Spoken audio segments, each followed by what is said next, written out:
Chicago man is charged with slapping and spitting on a Cook County judge. This man, 55-year-old David Nicosia, faces 4 counts of aggravated battery and a hate crime. Police say a 79-year-old judge who is African American passed by Nicosia at the Daly Center while she was smoking. Nicosia reportedly became angry she was smoking near him, then said to her, quote, "Rosa Parks, move." Nicosia slapped her and spit in her face. Cook County Sheriff's deputies at Daly Center arrested him.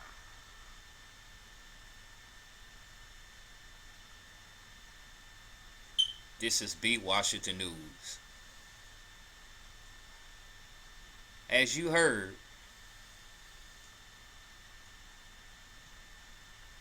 an African American black female, a judge, she got slapped in the face and spit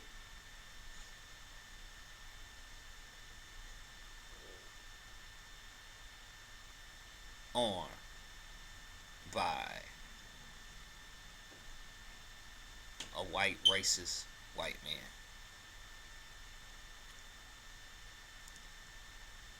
And he quote Rosa Parks move. A 79-year-old African American black female judge, Nicosia, a white racist man. The question is, I wonder if she had been a 79-year-old white female judge that walked out there and smoked a cigarette, I wonder what kind of response would he have gave that 79-year-old white female. I'm just asking, would he did the same thing like he did the 79-year-old black female? By the way, she came from the civil rights generation, and that generation through what they were fighting for the integration, got spit on, slapped on, spit on, water hosed on, dog sicked on. Be next to white folks. Sorry, hate to hurt some feelings, but she came out that generation, and things haven't changed. But I'm gonna show you the picture of this guy. Well, here's the bigoted right here, David Nicosia. Come from an article of Chicago Tribune, breaking news article. Friend shocked about attack on judge. She's an icon. Yes, he's a business owner. A business owner attacks judge outside Daly Center. A Northside business owner slapped a 79-year-old Cook County judge in the face, spit on her, and called her Rosa Parks after becoming angry that she was smoking near him outside the Daly Center, authorities said. My question is, I wonder if she had been a white 79-year-old Cook County judge, would he have spit on her or slapped her in the face? But anyway, I do digress. As it reads, Monday's attack outside the courthouse came as a shock to friends as Judge Ornette Hobart, a silver-haired African-American jurist who was the first female president of the National Bar Association and Cook County Bar Association, both black lawyer groups. Judge named the 79-year-old black female judge that got slapped. Her name is Judge Ornette Hobart.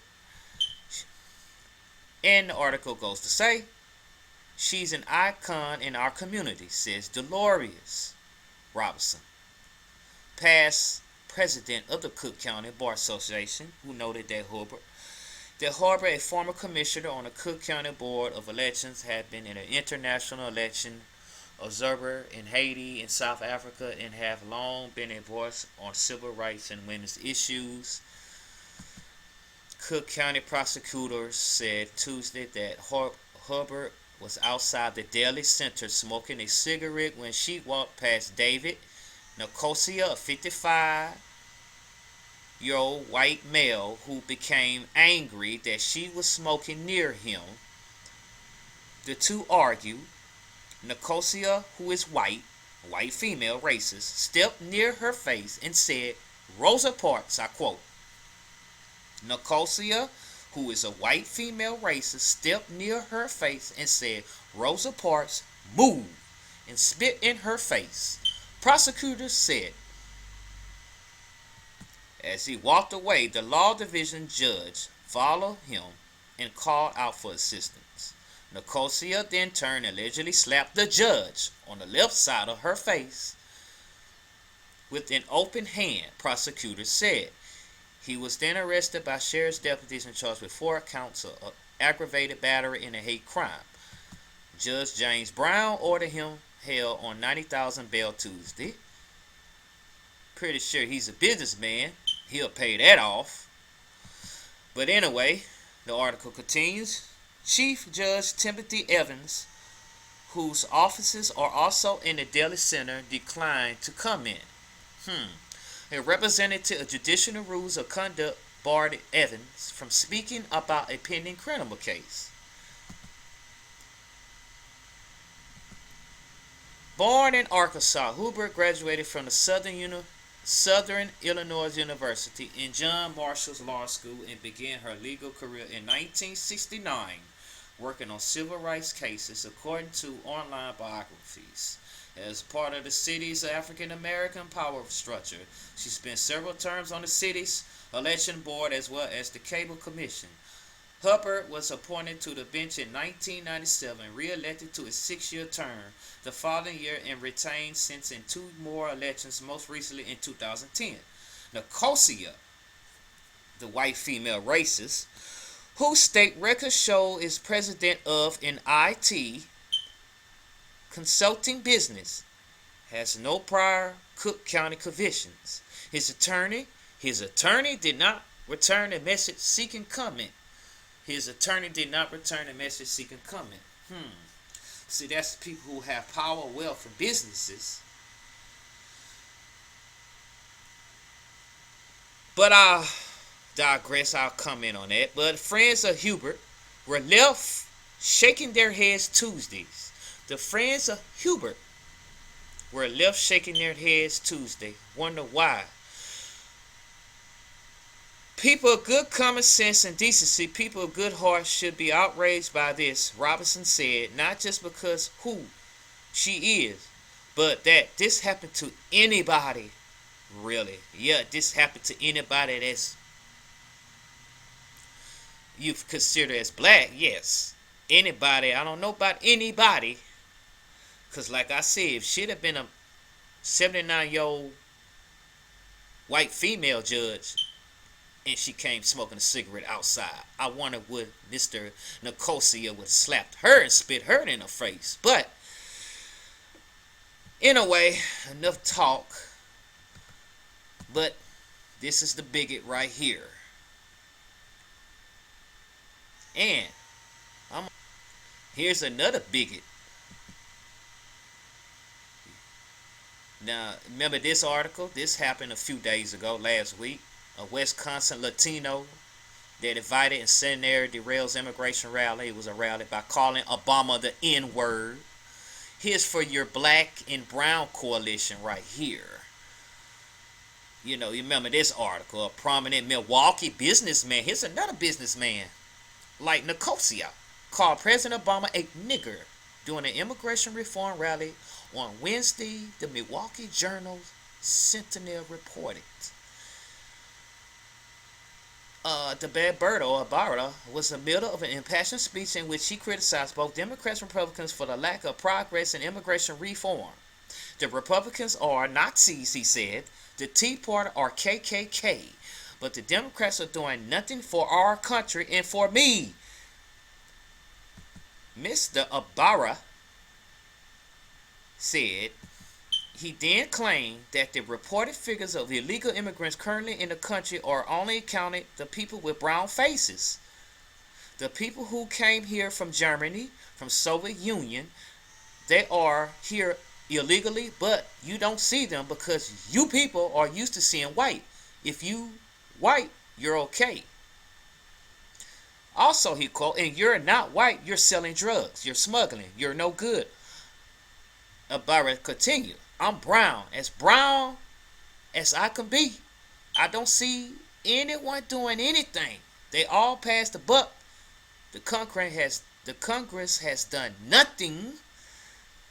And quote from Mr. Ibarra, a businessman, you know why not? He asked, because the nigger is in charge.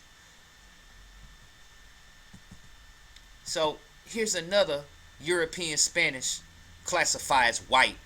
Black people don't understand. Ain't no such thing as black and brown coalition. So here you go. One business owner to here's another business owner to another business owner. So you black people, you black folks, you keep telling yourself white supremacy doesn't exist. White supremacy is on the march. They are on the march ever so more. So you have white business, racist white men, Spanish speaking European white men, another business owner and another business owner calling black folks niggers, calling the president a nigger. The nigger's in charge. You had another business owner to call that slapped and spit in the face of a 79-year-old African American black female judge with no remorse. Black people, you still think wealth, power, influence, and black empowerment doesn't matter? Well, you keep telling yourself this. You keep telling yourself having wealth, power, and influence and not having black empowerment doesn't count. It doesn't matter. You keep telling yourself that. Because white supremacy is on the march. They don't give a damn. Because evidently the civil rights generation hasn't learned. She came out the civil rights generation. But she told herself, just like the rest, that they still, quote unquote, still think this is a colorblind society. See, it doesn't matter if you're a damn judge. It doesn't matter if you're a lawyer. It doesn't matter what title you have. Because the title you have, white supremacy give you that title anyway. White supremacy don't give a damn about your title because they give you that title anyway in that piece of paper that you put your signature on. See, these white racist white men don't give a damn what position you held or what position, what kind of job or what kind of money you have because you still work for them. So they can insult you and call you all kind of niggas and spit in your face and slap you in your face. So black people, keep telling yourself that power, wealth, and influence and not having black empowerment doesn't count. It doesn't matter. As long as I can keep loving white people and keep spending my money with non-black people and take my money to white people and they still gonna love me. Because I come out the civil rights generation, you still think white people gonna respect you. No, they don't respect you.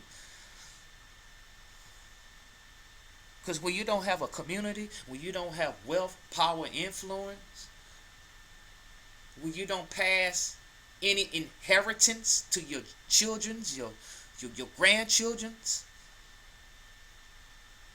Yes, that civil rights generation, you haven't passed any inheritance. Zero, none.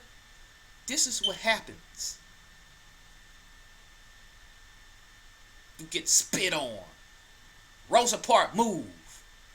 A nigger in charge in office. This is what happens. And this new generation, I feel sorry for them. But this is all I got to say. This has been told by Marcus Messiah Garvey, Amos Wilson, Malcolm, over and over. Negroes have become retarded. Or we don't care, or we just choose to bow down to white supremacy. Either we survive or we die. That's all I got to say. Black first. Coming from the B1 Brigade General.